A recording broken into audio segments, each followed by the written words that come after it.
자, 우리 지금 로마서의 말씀을 계속해서 보고 있습니다. 바울이 이 로마에 아직 전도하러 가지를 못했는데 이미 이 로마에 기독교가 생겼다라고 하는 얘기를 듣게 됩니다. 소식을. 그래서 바울은 이 로마를 그렇게 가고 싶어 했어요. 그런데 당시에 바울이 복음을 전하던 그 당시에 바울을 가장 힘들게 하던 게 뭐라고 그랬어요? 어떤 이단이요? 그렇죠. 다른 복음. 그 다른 복음의 주체들이 누구예요? 그 복음을 전하던 이들이.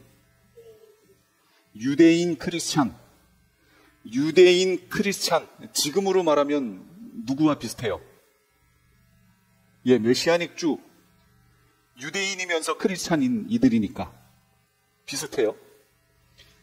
교리가 똑같다고 얘기하는 게 아니라 이제 유대인 크리스찬이라고 하니까 메시아닉 주 이렇게 비슷하다는 거예요. 그 당시에 메시아닉 주 유대인 크리스찬들이 실수를 범하던 게 있어요. 아주 크게 실수를 범한 게 있어요. 그것 때문에 바울이 다른 복음이라고 얘기한 거예요. 그러면서 어떻게까지 얘기하냐면 다른 복음을 전하는 자는 저주를 받을지어다 이렇게 얘기했어요. 그럼 그 다른 복음의 내용이 뭐냐? 바울은 예수 그리스도를 통하여 구원을 얻는다. 예수 그리스도를 통하여 하나님의 언약 공동체 안으로 우리가 들어간다. 이런 얘기를 하는데 이 다른 복음 전하는 이들은 어떻게 얘기해요? 그 내용이 뭐예요? 어떻게 해야 하나님 백성이 된다고요? 할례를 받아야 된다. 이렇게 전했단 말이에요. 이것이 이 당시에는 아주 큰 문제였어요. 바울이 지금 복음을 막 세계로 이방인에게 전하기 시작하는 그 단계에서 지금 이것 때문에 브레이크가 걸린 거예요. 바울이 가장 힘들어했던 건 이 유대인 크리스찬들의 문제였어요. 할례를 행해야 하나님 백성의 무리 안으로 들어갈 수 있다. 누가? 그렇죠. 이방인이. 이게 바울에게는 가장 힘든 거였고요. 사도 요한에게는 가장 힘든 이단이 뭐였어요? 그렇죠. 영지주의. 예수 그리스도가 육체로 오신 것을 부인하는 그 영지주의. 이게 가장 큰 문제였어요. 그래서 여러분 요한복음을 보시면 요한 1, 2, 3절 거기에 보면 영지주의를 지적하는 내용이에요. 요한복음이라든지 이게. 그걸 알고 요한복음이라든지 요한의 서신을 해석하시면 내용이 맞아요. 바울은요, 유대인 크리스찬들 할례를 받아야 구원 얻는다고 주장하는 그들의 문제점을 지금 지적하는 거예요. 바울 서신의 대부분이, 특히 로마서가. 오늘 내용도 그 부분 얘기하는 거예요. 그러니까 오늘 부분을 정확히 해야 바울이 전하고 있는 복음의 내용을 오해하지 않을 수 있어요. 우리는 지금까지 오해하고 있는 부분들이 있어요, 여기에. 한번 잘 들어보시고 말씀을 통해서 확인해 보시기 바랍니다. 자, 여기에 제가 법칙 3가지를 얘기했어요. 제가 얘기한 게 아니라 성경에 있는 내용이에요. 자, 첫 번째 뭐예요? 무슨 원리? 첫째 아담, 둘째 아담. 대표의 원리. 우리가 안 했는데도 우리 대표가 결정한 대로 우리는 저절로 따라갈 수밖에 없게 됐다. 첫째 아담이 해놓은 걸 그대로 따라가서 우리는 죽음에 이를 수밖에 없다. 그런데 둘째 아담이 오셔서 둘째 아담이 대표가 되셔서 구원의 길로 우리를 인도하신다. 그러나 그 대상은 다르다. 분명히 얘기했어요. 하나님의 택하신 자들이다. 이 대표의 원리. 연합의 원리.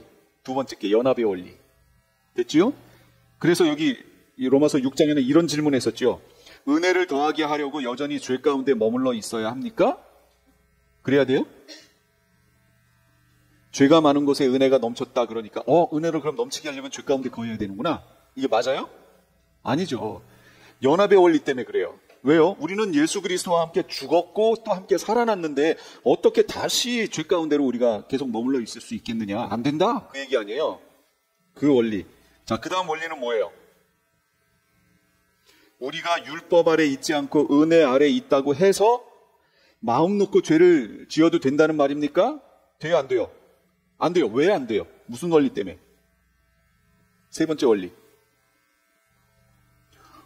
제가 이거를 그렇게 강조를 했는데 대표의 원리, 연합의 원리, 그 다음 뭐예요? 이건 지난번 건데? 컨닝 말고 기억 속에.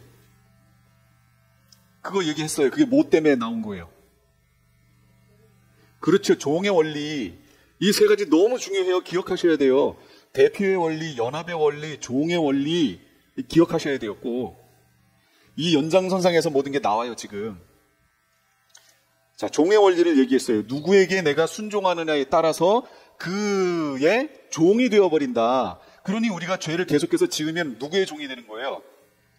죄의 종이 되어버리는 거죠. 그러니까 안 된다. 지금 그 얘기하는 거예요. 죄의 종이 되기 때문에 안 된다.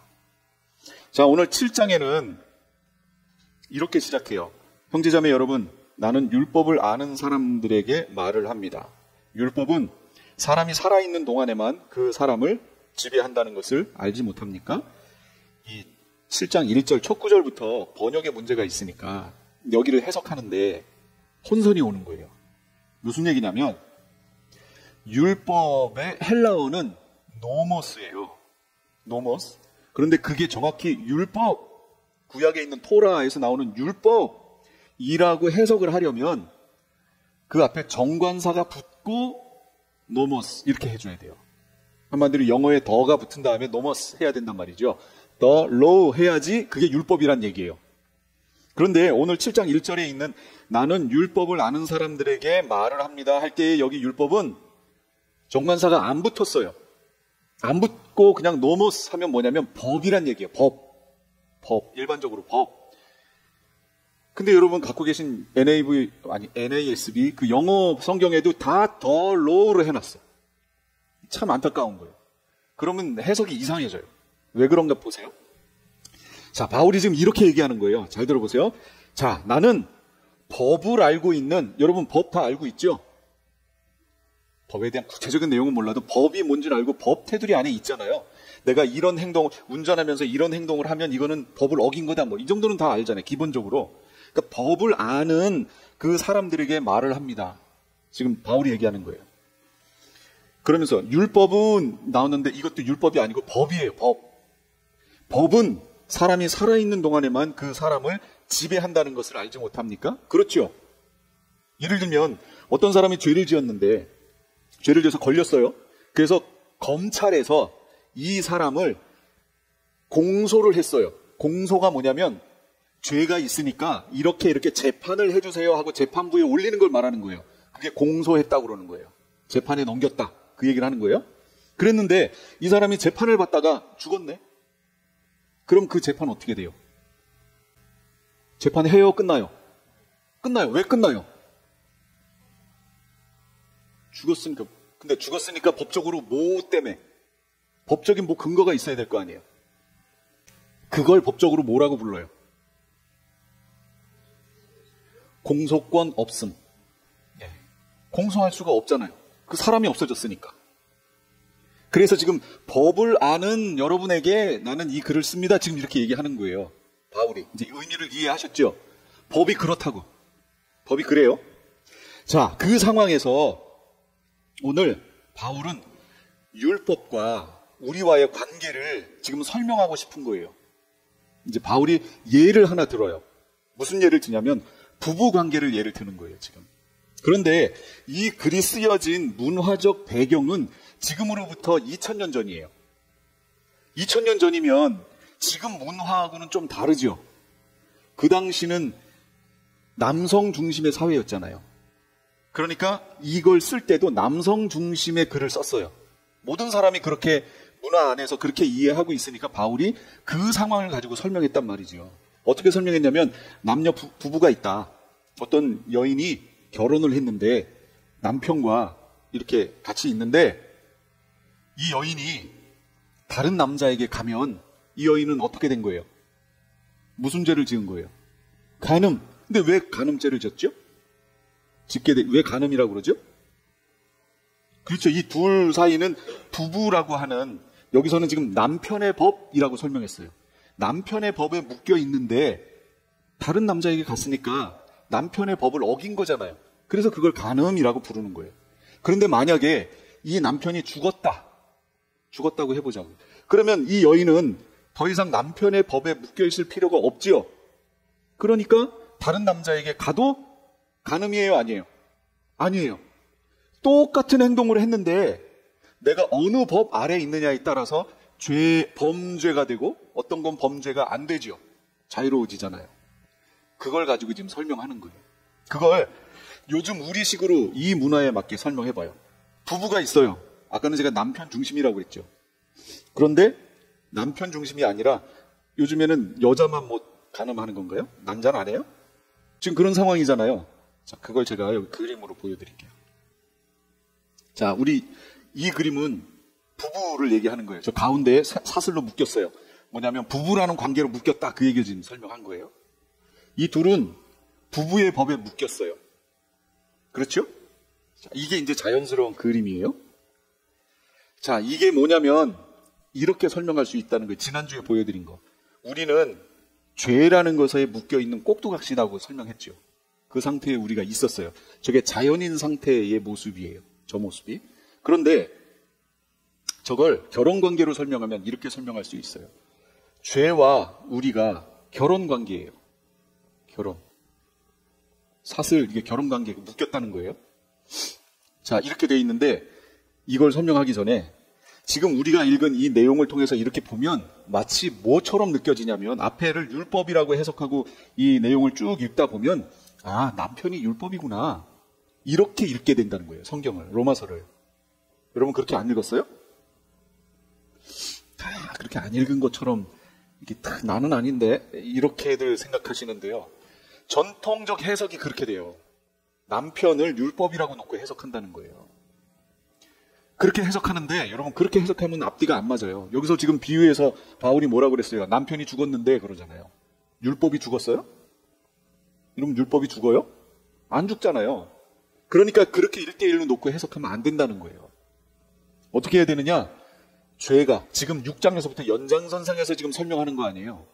그 연장선상에서 설명하는 게 뭐냐면 저렇게 꼭두각시로 묶여있는 저 모습, 저게 바로 죄와 우리가 부부관계로 묶여있는 모습이다. 그거 설명하는 거예요.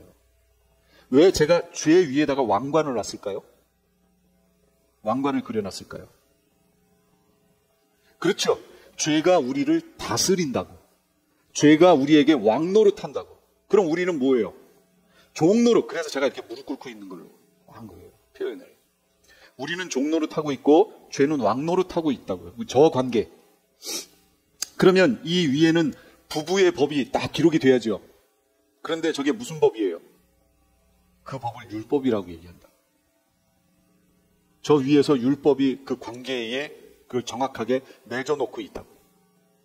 그런데 어떤 일이 벌어지냐면 예수 그리스도의 하나님의 의가 되시는 예수 그리스도, 제가 표현을 하는 거예요. 하나님의 의가 되신 예수 그리스도께서 저 끈을 끊어버리셨죠. 자, 옆으로 부부관계로 보자고요. 부부관계 이랬는데 저 사이가 끊어졌어요. 율법을 폐하셨어요. 끊어버리셨어요. 원래 이 비유 속에서 누구 하나가 남편이 죽었다라는 표현을 썼잖아요. 우리 둘 중에, 부부 중에 둘 중에 남편이 죽든 아내가 죽든 둘 중에 하나가 죽으면 이 부부관계는 끝나죠. 네. 여기 부부관계가 끝났어요. 그럼 죄하고 나 둘 중에 하나가 죽어야죠. 누가 죽었어요? 죄가 죽을 수 있어요? 없어요. 그럼 누가 죽어야 돼요? 내가 죽어야 되잖아요. 근데 내가 언제 죽었어요? 그래서 제가 원리 3개 꼭 기억하고 있으라고 얘기했잖아요. 원리 3개. 두 번째 원리가 뭐였어요? 연합의 원리. 연합의 원리가 뭔데요? 예수 그리스도가 죽을 때 나 어떻게 됐어요? 나도 죽었어요. 죽었다고. 그러니까 죄와 우리가 부부관계에 있었는데 내가 죽었어요. 그래서 부부관계의 끈이 끊어져 버렸어. 그러니까 저 율법이 나와 관계가 있어요? 내가 부부의 법에 묶일 필요가 있어요? 없게 됐어요. 그래서 나는 이제 더 이상 율법의 영향력을 받지 않아요. 원리를 이해하시겠어요? 네. 이 관계가 됐다고요.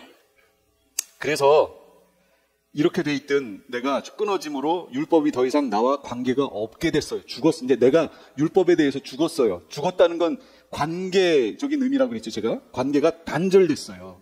그리고 나는 어떻게 됐어요? 돌아서서 의에 대해서 결혼한 거예요. 의와. 그랬더니 그걸 주관하는 법이 뭐냐? 생명의 성령의 법이에요. 나는 이제부터 생명의 성령의 법에 묶이게 된 거예요.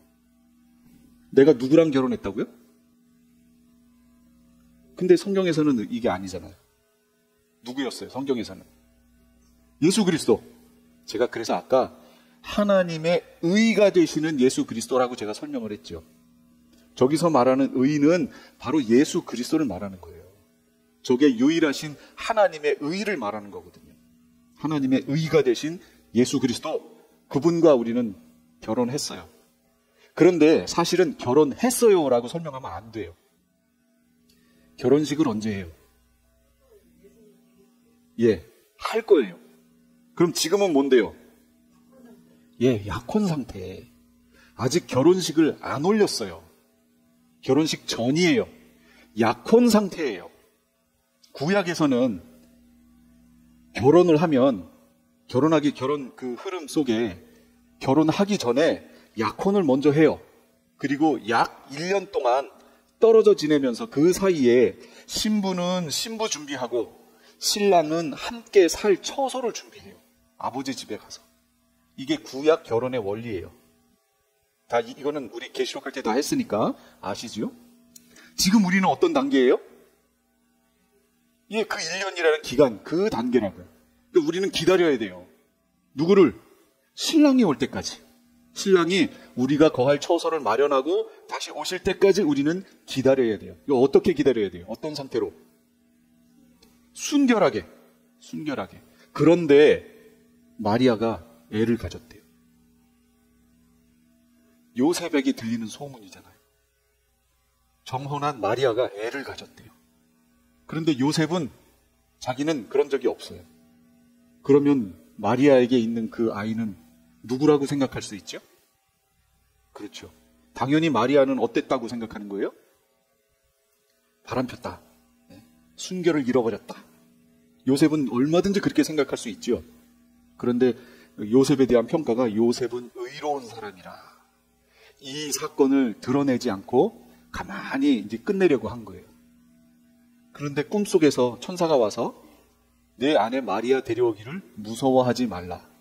그에게 잉태된 것은 성령으로 된 것이라. 그 소식을 듣잖아요. 그리고 가서 데려왔어요. 그냥 그 소식을 듣자마자 자기 집으로 데려왔어요. 그리고 아들을 낳기까지 동침치 않았어요. 그리고 아들을 낳으니까 이름을 예수라 했어요. 상당히 괜찮은 남자죠. 근데 괜찮은 남자긴 한데 그게 성령 하나님이 가르쳐 주셨으니까 괜찮았던 거지, 그렇지 않았으면 또 어떻게 됐을지 모르겠어요. 어쨌든 그런 과정을 통해서 예수님도 태어나셨잖아요. 약혼 기간이라는 거예요. 지금 우리도 약혼 기간이에요. 우리가 엉뚱한 열매를 맺으면 그럼 그거는 뭐가 깨진 거예요? 순결이 깨진 거예요. 죄의 열매가 계속 나에게서 나타나면 나는 순결이 깨진 거죠. 이 상태로 기다리면 안 된다고요. 우리는 정말 순결하게 성령의 열매를 맺으며 기다리고 있어야 돼요. 거룩이에요, 거룩. 그걸 준비하고 우리는 예수님이 오실 때까지 준비하고 예수님 맞을 준비하고 있어야 돼요. 이게 원리라고요. 그러니까 그 사이에 우리가 죄의 열매를 맺으면 돼요, 안 돼요? 안 되죠. 그래서 여기 바울이 스스로 질문하면서 계속 하잖아요. 은혜를 더하게 하려고 죄 가운데 거해야 됩니까? 우리가 이미 다 놓였다고, 우리가 율법 아래 있지 않고 은혜 아래 있다고 해서 마음 놓고 죄를 지어도 됩니까? 계속 질문하잖아요, 스스로. 그러면서 뭐라 그래요? 그럴 수 없다, 이렇게 얘기하죠. 그런데 어떤 이들은 우리가 지금 이 상태에서 죄의 열매를 계속 맺어도 구원과는 아무 상관없다, 이렇게 얘기하는 사람들이 있단 말이에요. 이게 성경을 잘못 해석한 거라고요. 이게 성경을 너무 잘못 해석해서 지금 이 로마서의 부분을 잘못 해석한 것이 지금 교회 안에 그냥 싹 자연스럽게 퍼져 있어요. 해석해내는 그 내용도 다 그런 방식으로 해석을 해요. 자, 이런 관계에 그래서 우리는 죄로부터 해방됐어요. 저쪽에 있는 죄로부터 해방됐어요. 자유로워졌어요. 제가 지난번에 얘기했잖아요. 자유, 해방. 우리가 거기서 놓이게 됐어요. 이게 다 무슨 얘기예요? 죄로부터 죽었어요, 우리가. 이게 다 무슨 얘기예요? 예, 의의 종이 된 건데 그 죄에 대해서 우리가 죽었다라는 표현, 여러분 그것 꼭 기억해 두셔야 돼요. 죄로부터 죽었다. 무슨 얘기냐? 내가 이제부터 어떤 행동을 해도 정죄받지 않는다라고 하는 그 내용이 뭐냐라는 거죠. 그거는 죄의 저 영향력, 권세, 왕노릇한 데서 내가 풀어졌다. 이제 내가 더 이상 종노릇할 필요가 없게 됐다. 죄에 대해서. 그리고 죄에 대해서 내가 싸울 수 있다. 거부할 수 있다. 저항할 수 있다. 이걸 말하는 거예요. 그걸 말하는 거예요. 관계적으로 잘 해석하셔야 돼요. 옛날에는 의에 대해서 그랬어요. 의에 대해서 거부하고 저항했었단 말이죠. 그런데 이제는 죄에 대해서 거부하고 저항할 수 있게 됐다. 자연인일 때는 그렇게 못했어요. 왜냐하면 죄의 종노릇하고 있었기 때문에. 그런데 이걸 반대적인 관점으로 의의 종노릇한 상태로 바꿔놓으면, 이렇게 완료된 형태로 바꿔놓으면 무슨 오해를 하게 되냐면, 죄의 종노릇할 때는 행하는 것마다 뭐였어요?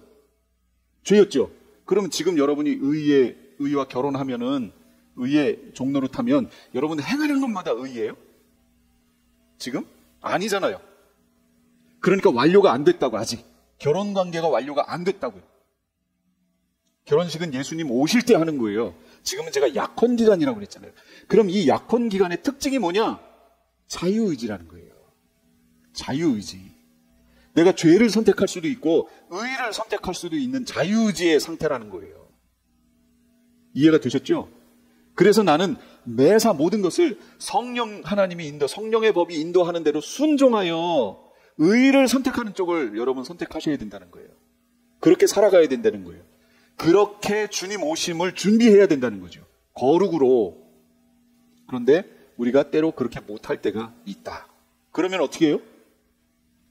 그러면 히브리서 10장에 있는 말씀처럼 우리에게 회개할 수 있는 은혜를 주님이 허락해 주셨다.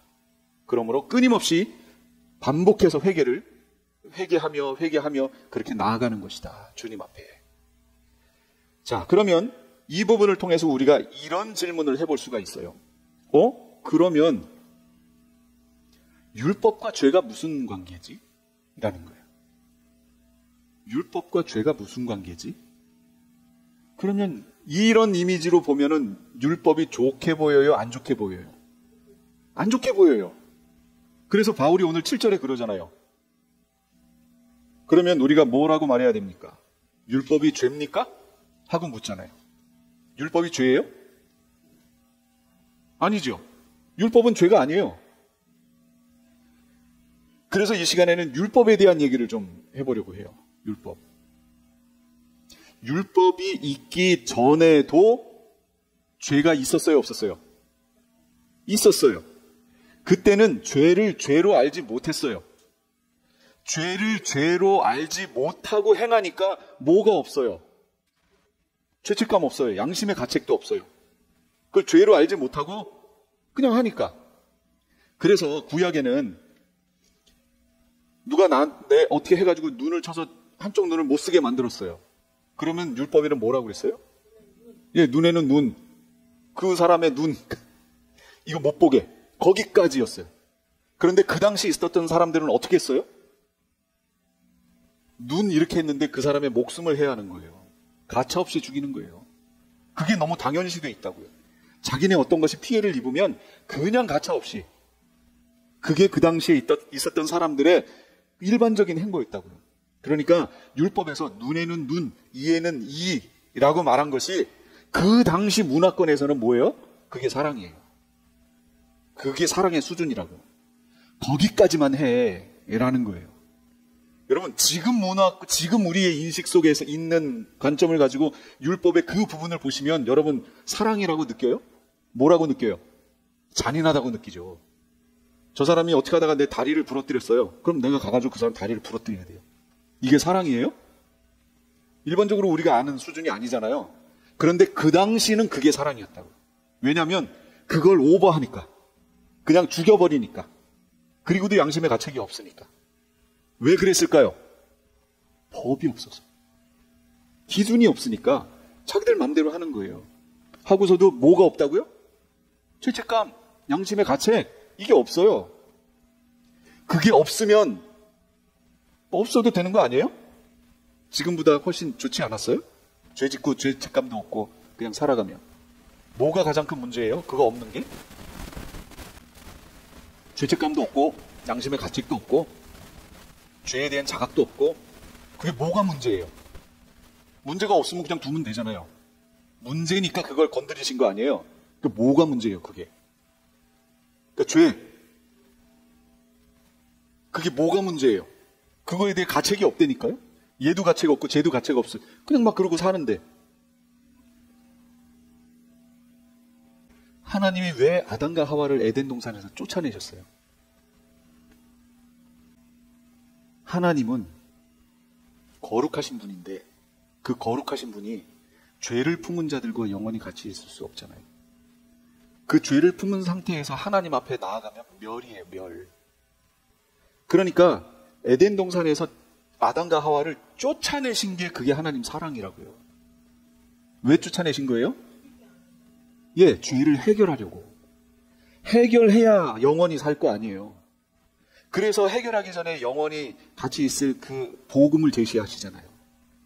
발 뒤꿈치 상하게 하고 머리를 상하게 하고. 그런 얘기 하시죠? 복음을 제시하신단 말이에요. 그리고 가죽옷을 지어 입히시고 원시 복음을 계속 얘기하시잖아요. 덮어짐, 가려짐. 그리고 쫓아냈단 말이에요. 그리고 그 안에서 죄를 해결하고 그 다음에 주님과 영생을 누리라. 그 얘기예요.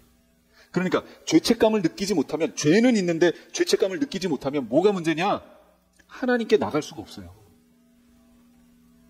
여러분, 죄를 잔뜩 짓고 죄책감이 없어요.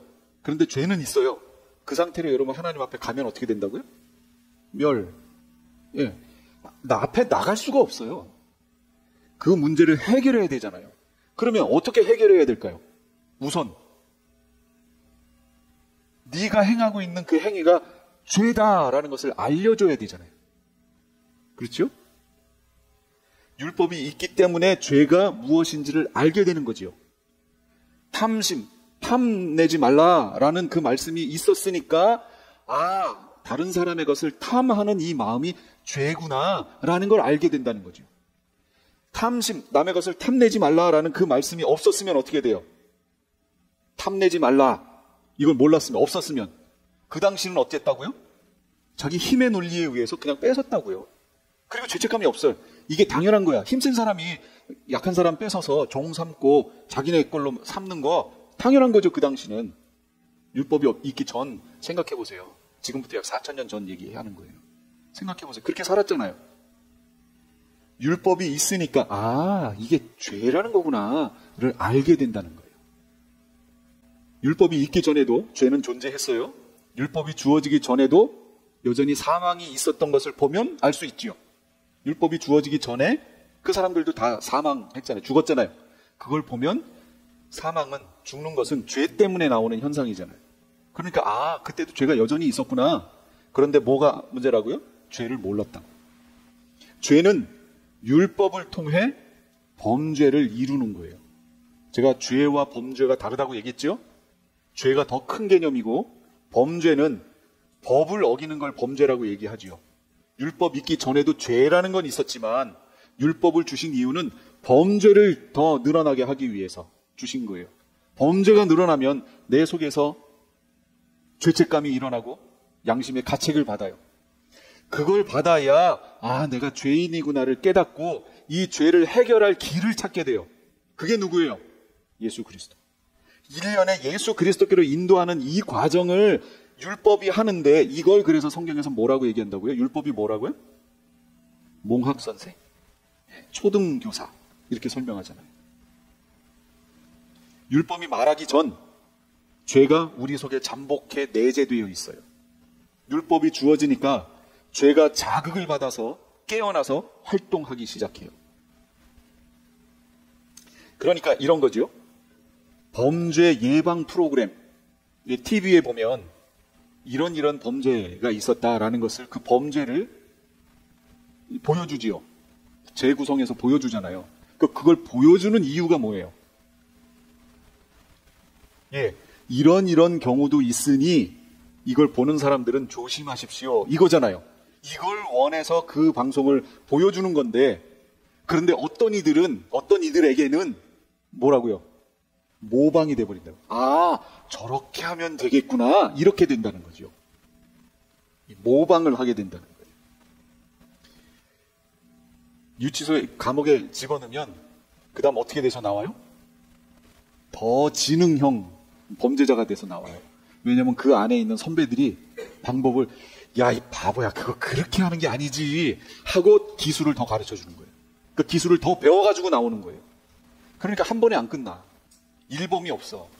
2, 3, 4, 막 8, 12범 막 이렇게 올라가는 거죠. 그리고 자기가 별이 몇 개라는 걸 자랑하죠.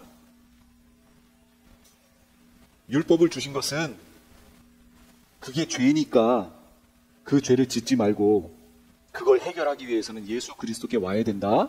이걸 설명하려고 하는 건데, 죄는 어떻게 한다고요? 바로 그거를 어기는 거야. 그거 달콤하지?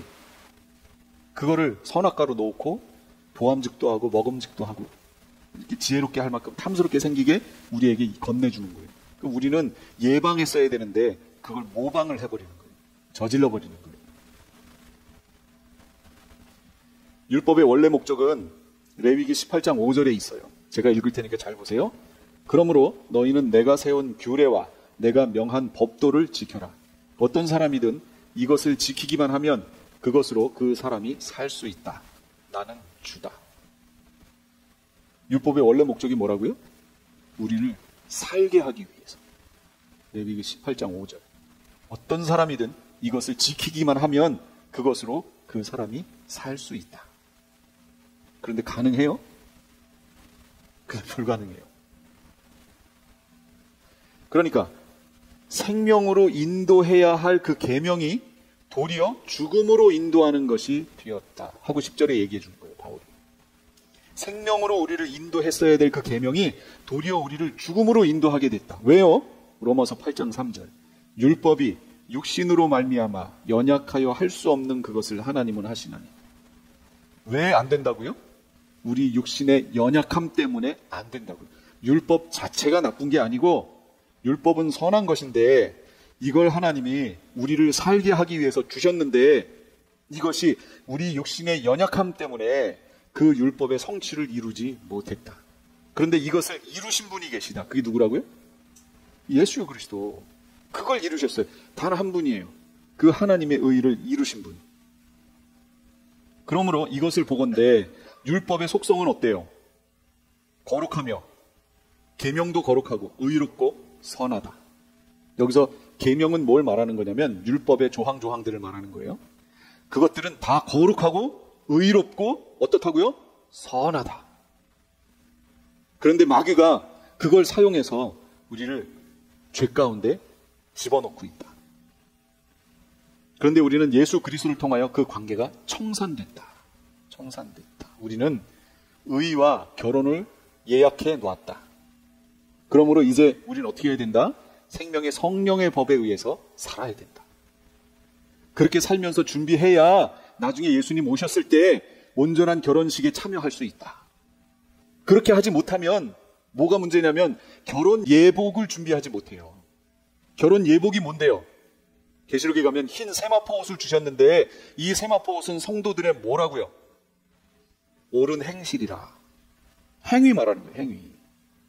그러니까 그게 준비가 안 되면 그러면 예식에 들어갔어도 예수님 비유 속에 형제여 그대는 어찌하여 예복을 입지 않고 여기에 참여했는가 결혼식에.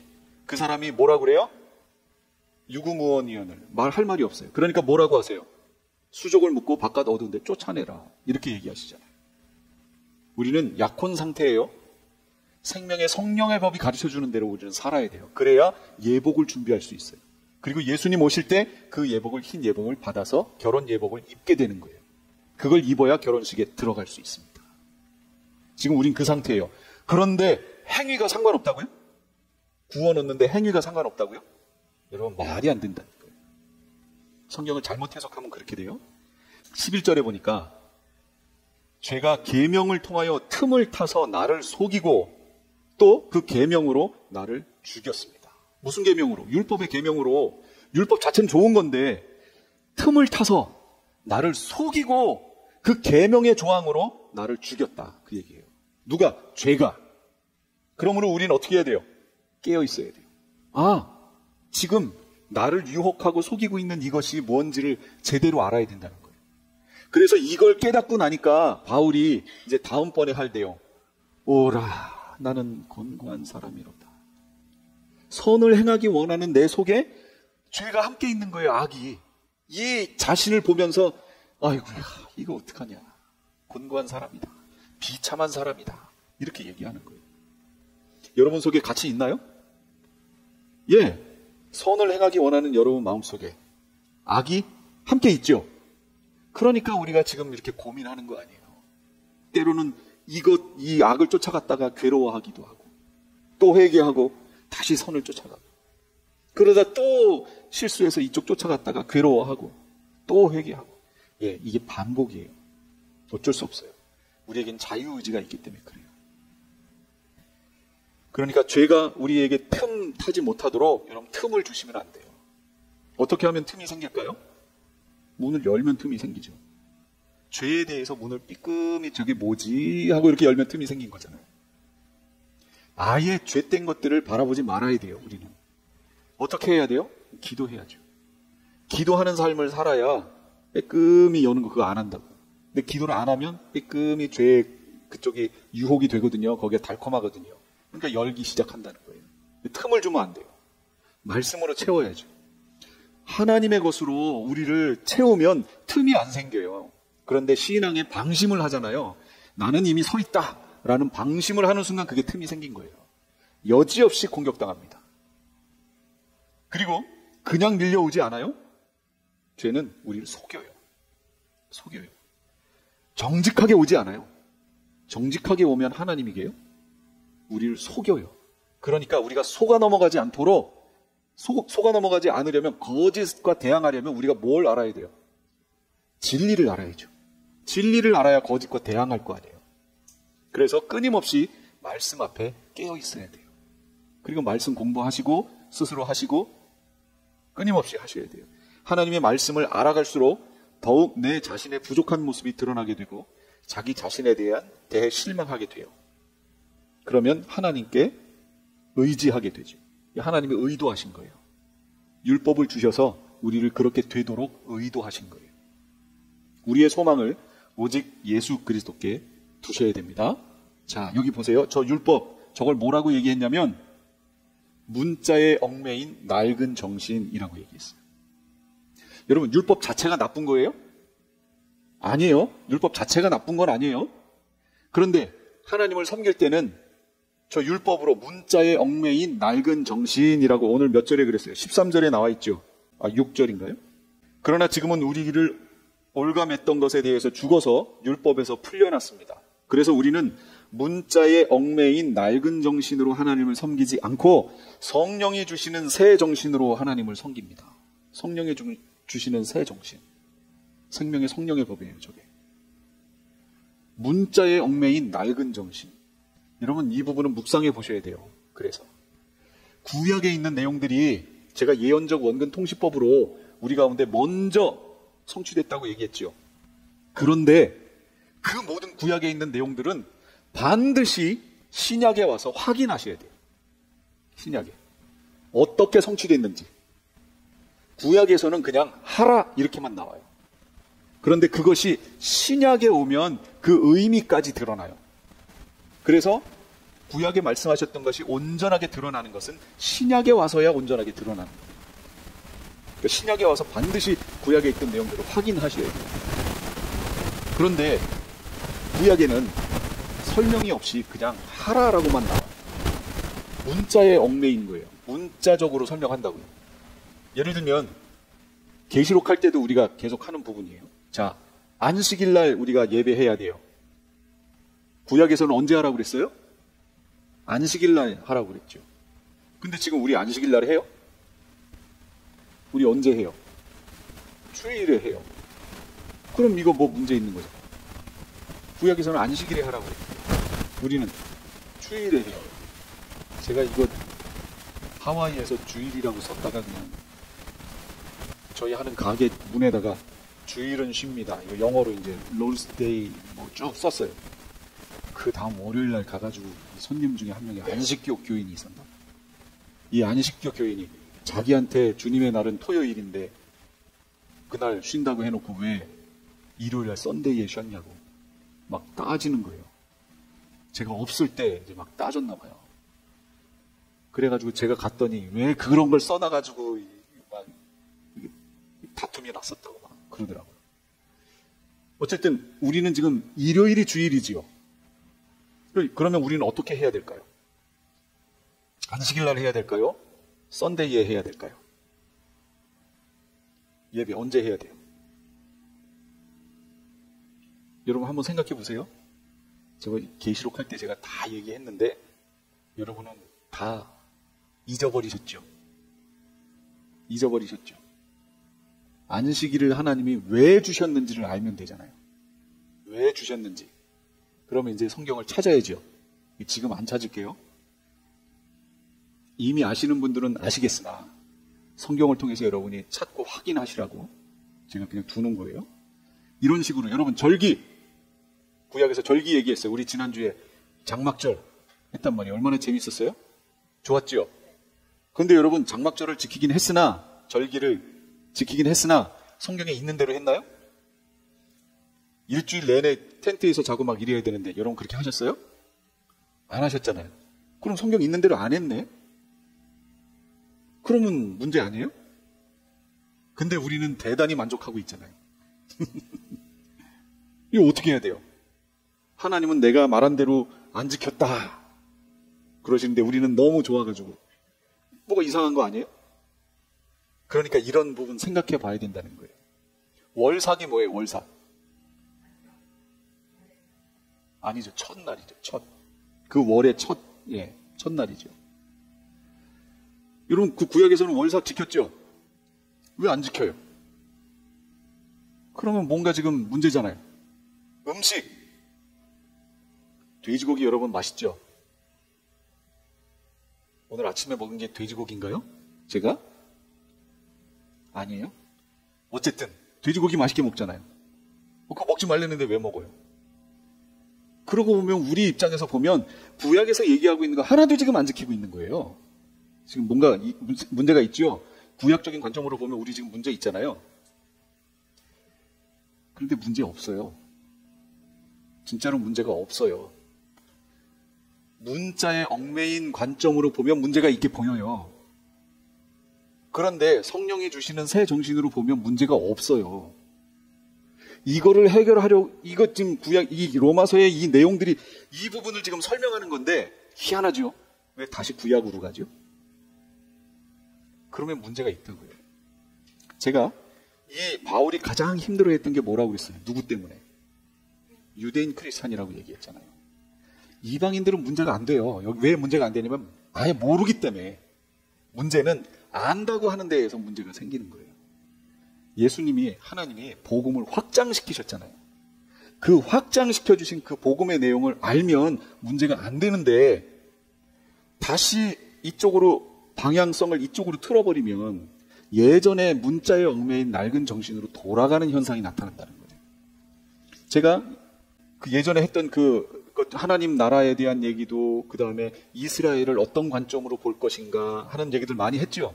제가 이스라엘을 어떤 관점으로 볼 것인가 얘기하면서 여러 가지 관점이 이렇게 있는데 그 중에 어떤 이들은 자꾸 이스라엘을 이렇게 떠받든다 이런 관점으로, 그래서 제가 이렇게 하고 있는 그림 그려놨던 거 생각하세요? 기억나세요? 이렇게 바라보는 분들이 계시다라고 제가 얘기했잖아요. 그게 아니라고 분명히 얘기했죠. 이런 관점에서 그래요. 오늘 읽으신 오늘 본문의 말씀을 통해서 제가 지금은 정확하게 다시 얘기 안 할게요. 계시록 할 때 다시 제가 정확하게 얘기할 겁니다. 그때 가면 우리가 관점을 어떻게 해야 하는가.